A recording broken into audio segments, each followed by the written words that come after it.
पावसानं रस्ता खचल्यानं नाशिक मुंबई महामार्गावरचा कसारा घाट चर्चेत आलाय। या रस्त्याचं काम सुरू झालंय, जाणून घेऊया नेमकं काय घडलंय कसारा घाटात। नाशिकहून मुंबईकडे जाताना नवीन तयार करण्यात आलेल्या रस्त्यावर पडलेले हे तडे गुरुवारी 2 इंचांचे असलेले हे तडे हळूहळू वाढले आणि परिणामी अर्धा रस्ता खचलाय। इतकंच नाही तर कडेला असलेल्या रस्त्याच्या दगडी जाळीचा आधारही खाली गेलाय। खालची मातीच वाहून गेल्यानं काही ठिकाणी खड्डे पडलेत आणि रस्ता 1.5 ते 2 फूट खाली गेलाय। बाजूने मोठमोठाले दगड टाकूनही हा प्रकार झाला। तांत्रिकदृष्ट्या या ठिकाणी प्रत्येक पावसाळ्यात अशी समस्या राहणारच असं तज्ञांचं आणि सार्वजनिक बांधकाम मंत्र्यांचं म्हणणं आहे। नवीन कसारा घाट हे पूर्ण दरी होती। सदर दरीमध्ये रॉक फिलिंग वर्क म्हणून पूर्ण पॅच 3 ते 4 किलोमीटरचा बनवण्यात आलेला आहे।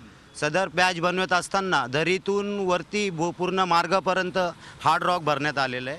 सदर हार्ड रॉक भविष्यात 2 ते 3 फूट खालती बसण्याची दाट शक्यता नाकारता येत नाही। नवीन रस्ते असतात 2-4-5 वर्ष जे आहे हा त्रास जो आहे वेगवेगळ्या ठिकाणी होत असतो।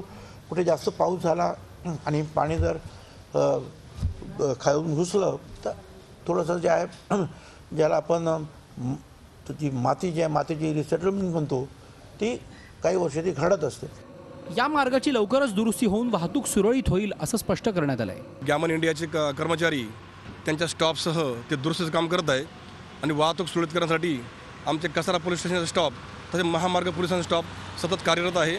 वाहतुकीस कोणत्याही अडथळा नाही। काम पूर्ववत लवकरात लवकर करून वाहतूक सुरळीत करण्याचा प्रयत्न करत आहोत। कसारा घाटातल्या रस्त्याला तडे गेल्यानं वाहतुकीला काही प्रमाणात अडथळा निर्माण झालाय। तात्पुरतं बांधकाम करून डागडुजी करण्यापेक्षा कायमस्वरूपी पक्क बांधकाम करत वाहनधारकांच्या सुरक्षेवर लक्ष देणं जास्त महत्त्वाचं आहे। योगेश खरे, झी मीडिया, नाशिक। झी 24 तास रहा एक पाऊल पुढे।